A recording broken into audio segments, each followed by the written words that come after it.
இன்று உனக்கு கோரும் 10 வாக்கு என்னவென்று கேட்கலாமா? நீ அழுத நாட்கள் வீணாகாது.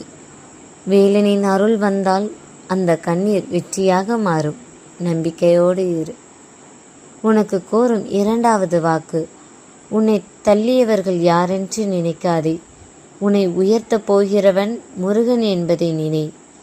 சோதனை வரும்பொழுது பயப்படாதே. உன் வாழ்க்கையில் முருகன் நுழையும் சிக்னல் தான் அது என்பதை புரிந்து கொள். உன் அப்பன் கந்தன் உனக்கு கூறும் 4வது வாக்கு, காத்திருப்பவன் தான் வெல்வான். வேலவனை நம்பி காத்திருப்பவன் ஒருபோதும் தோற்க மாட்டான்.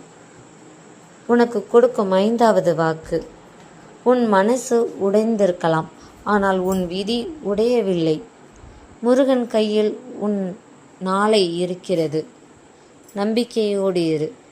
உன் அப்பன் கந்தன் உனக்கு கொடுக்கும் 6வது வாக்கு, அவசரப்படாதே. முருகன் தருவது தாமதமாகலாம், ஆனால் அது ஒருபோதும் தவறாக வராது.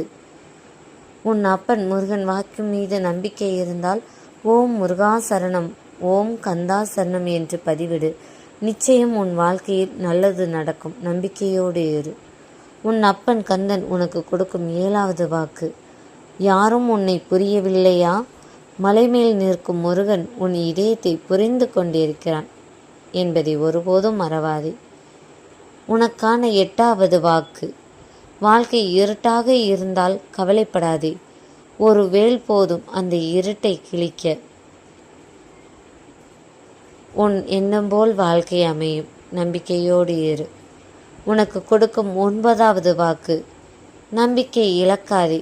உன் பெயரை முருகன் ஏற்கனவே நெற்றியில் எழுதிவிட்டான். தைரியமாக இரு. உனக்கான 10வது வாக்கு, உன் பிரச்சனை பெரியதா? முருகன் அதைவிட பெரியவன். நம்பிக்கையோடு இரு. நல்லதே நடக்கும். இந்த சமயம் உன் மனதில் எந்த கவலைகள் இருந்தாலும் ஓம் முருகா சரணம் என்று பதிவிடு. நிச்சயம் நல்லது நடக்கும்.